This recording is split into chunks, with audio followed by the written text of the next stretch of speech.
வேலை எல்லாம் செய்யலாமாடா? அப்புறம் எப்படி சம்பாதிச்சு செட்டில் ஆகுறது? வேலை செஞ்சா செட்டில் ஆயிடுவியா நீ? செட்டில் ஆயிடலாம். உங்க அப்பா எத்தனை மாசமா வேலை செய்யறாரு? ரொம்ப வருஷமா. சொந்த வீடு இருக்குதா உனக்கு? வீடு இல்லையா? நீ பைக் கேட்டிய வாங்கி கொடுத்தாரா? இல்லையா. ஏன் வாங்கி தரல?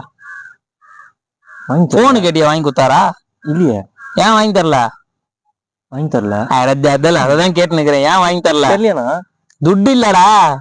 நீ வேலைக்கு போனா காலத்துக்கும் நீ கஷ்டப்பட்டுனேதான் இருக்கணும். பிசினஸ் தாண்டா இப்பெல்லாம் பெரிய இதுவே. பிசினஸ்னா முதலீடு வேணும்னா முதலீடுன்னு அதெல்லாம் ஒரு பிரச்சனையும் கிடையாது. அண்ணன் கிட்ட ஒரு ஐடியா ஆகுது. என்ன ஐடியா? நான்லாம் பிசினஸ் தான் பண்ண போறேன் கன்ஃபார்ம். கூட உன்னையா சேர்த்துக்கலாம், ஒன்னும் பிரச்சனை கிடையாது. வேலை செஞ்சிடனா காசு மட்டும் கேட்காது.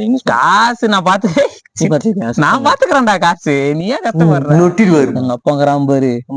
இன்னும் 2 வருஷத்துல நீங்க ரிட்டைர்மெண்ட் ஆகிறான். பல்க் அமௌண்ட் வரும். அவ்வளவுதான். நம்ம செட்டில் இல்ல. ஒரு 10 லட்சம் வாங்கிடுறேன். ஈமு கோழி பணத்துல கோழி. ஆமா, கோழி பண்ண கோழி. ஆமாண்டா, பெரிய பண்ண வைக்கிறோம்.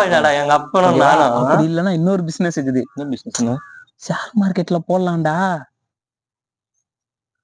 ஷேர் மார்க்கெட் எனக்கு தெரிஞ்சு எக்கனாமிக்ஸ் யார் அவரு? எக்கனாமிக்ஸானா? Geography economics. அவர் வந்து இதுல சொல்லுவாரு ரீல்ஸ்ல. டெய்லி பாப்பேன். இந்த கம்பெனில போடுங்க, நான் 2000 ரூபாய் போட்டா 4000 ரூபாய் வரும். இந்த கம்பெனில போடுங்க 10,000 ரூபாய் போட்டா 20,000 வரும். புரியுதா? அந்த மாதிரி ஒரு கம்பெனி 10 கம்பெனி சொல்லுவாரு. நீங்க சொன்னா பிறக்கும்போது மூஞ்ச பாத்து சேராது, குடும்பத்துக்கு ஒத்து வராது, சா வச்சிரு, கழிப்பால் குத்துங்க, வாங்கி திட்டாதமான்னு எங்க அம்மாவை நான் திட்டி அமைச்சேன். சூப்பர்ண்ணா. சொல்லும் போது ஆசையாகுதுண்ணா, பண்ணிடலாம்.